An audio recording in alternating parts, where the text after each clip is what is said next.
Well, welcome to the 700 Club. The heat is on the presidents about withdrawing U.S. troops from Syria. Still, the president doubles down on his decision. Will Vice President be able to broker a deal with Turkish leaders to cease fire? And if not, how many thousands will die? Jenna Browder brings us this report. Vice President Mike Pence and Secretary of State Mike Pompeo will meet with Turkish leaders today to try to broker a deal. The Turkish president backtracking on a statement he made earlier that he wouldn't meet with them. The VP and secretary arriving early this morning and heading straight to the presidential palace for meetings with Erdogan. Meanwhile, President Trump is standing by his decision to pull U.S. troops out of Syria. Turkey is taking land from Syria. Syria's not happy about it.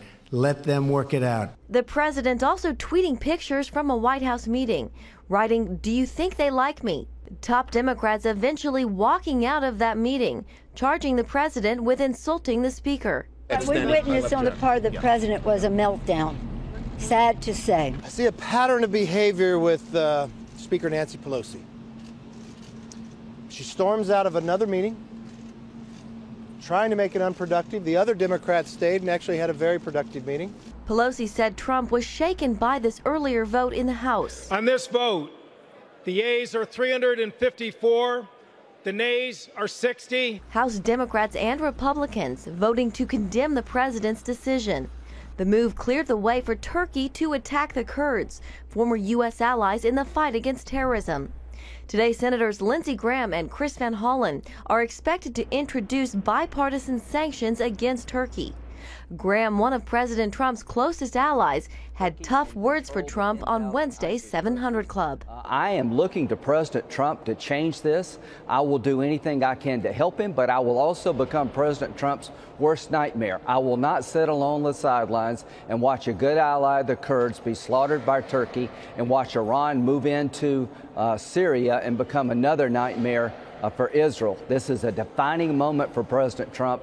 He needs to up his game. Lindsey Graham would like to stay in the Middle East for the next 1,000 years. On the ground, the Kurds claim Turkish forces are using banned chemical weapons like napalm and white phosphorus.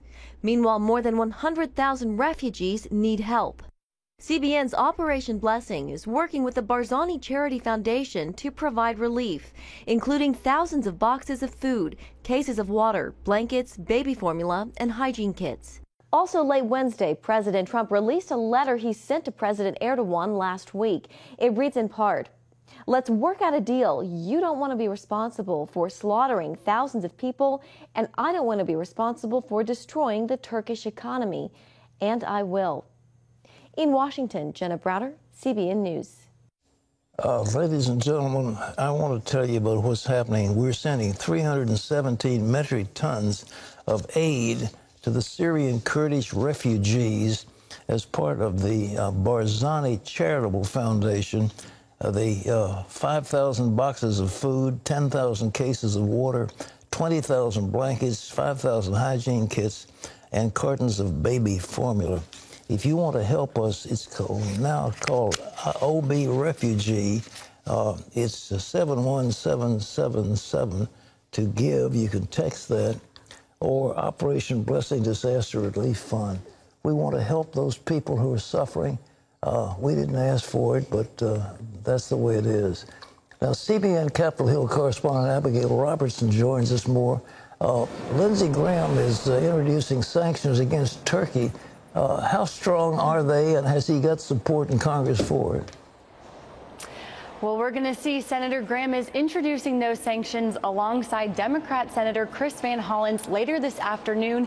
He says that they're going to target President Erdogan and his family. They're going to target Turkish banks, Turkey's energy sector, where they get their money from. They really want to hit the Turkish economy with these sanctions and really send a message that the U.S. is not going to stand by while Turkey slaughters a U.S. ally, the Kurds. Do the people you talk to think this is enough to stop Erdogan? Well, I think there's a lot of skepticism here on the Hill, and this is really, there's strong bipartisan support to do something, but I think lawmakers are putting their heads together and really figuring out what they can do right now. I spoke with Senator Marco Rubio yesterday, and he says he supports the sanctions, but he's worried that it's really not going to do enough. He actually told me that he worries that this could help President Erdogan on the ground in Turkey, but right now it seems like the only response lawmakers really feel like they have right now, but they definitely feel like they have limited options. Abby, what do you hear about that meeting in the White House? Did the president melt down, or is that an overstatement by the Democrats? Well, what we're hearing is that it was a very tense meeting. This meeting came right after the House overwhelmingly passed a resolution condemning the President Trump's actions of taking those troops out of northern Syria. And this had leadership from both the House and Senate on both sides of the aisle.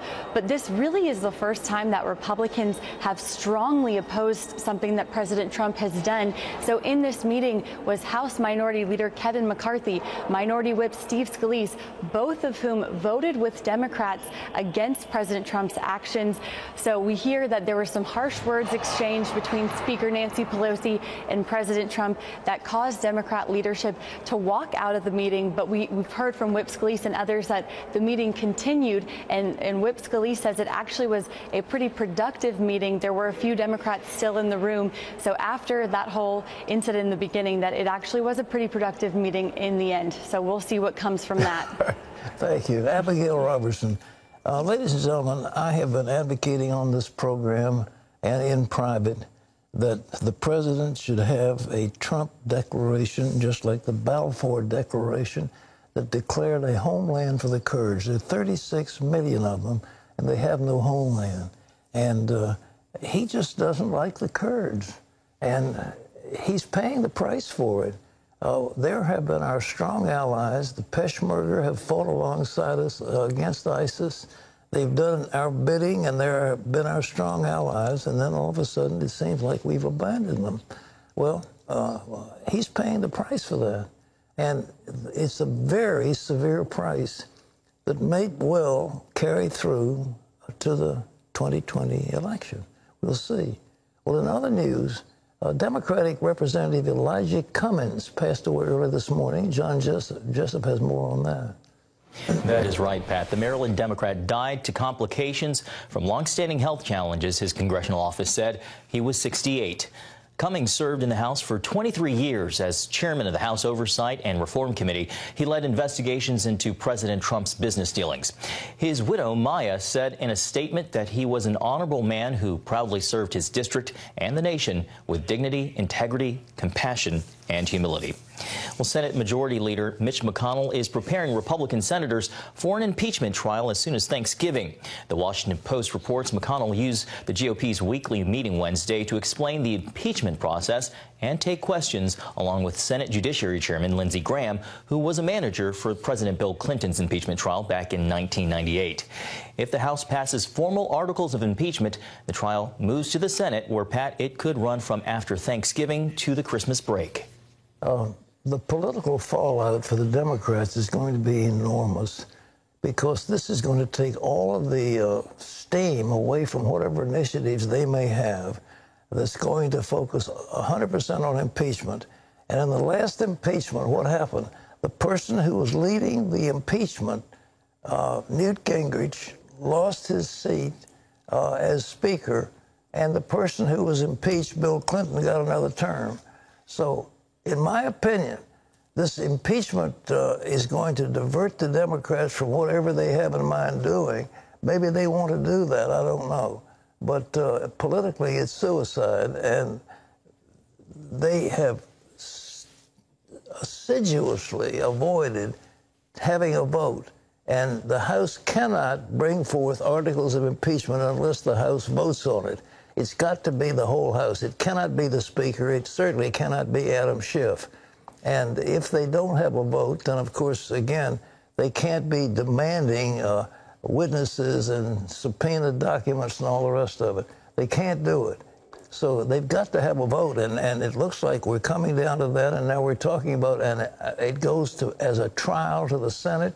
The Senate is now in a trial mode, and the president, he'd better be nice to Lindsey Graham. John? Pat, a nor'easter turned deadly, bringing powerful winds and heavy rains to parts of the Northeast. Outside Philadelphia, conditions were so bad that a van lost control on the highway, flipping over and killing 3 people. The storm brought blinding rain and wind gusts up to 70 miles an hour. Hundreds of thousands of homes and businesses are without power, and it caused flooding in streets and created impossible travel conditions for commuters from New York to New Jersey and Boston. Meteorologists say the storm could see a drastic drop in pressure, potentially becoming an ugly event known as a bomb cyclone. Pat, back to you. Well, we're having some rain here, but nothing like that. It's north of where we live, and so we've been spared, but it sounds terrible. A bomb cyclone with dangerous winds and crushing the temperature change. Yeah, we have had some unbelievable weather this year and big weather patterns, yeah, that just seem to be hitting everywhere. I'm sure people will say it's all on account of global fossil warming. fuels. Let's stop driving cars and having flatulent cows.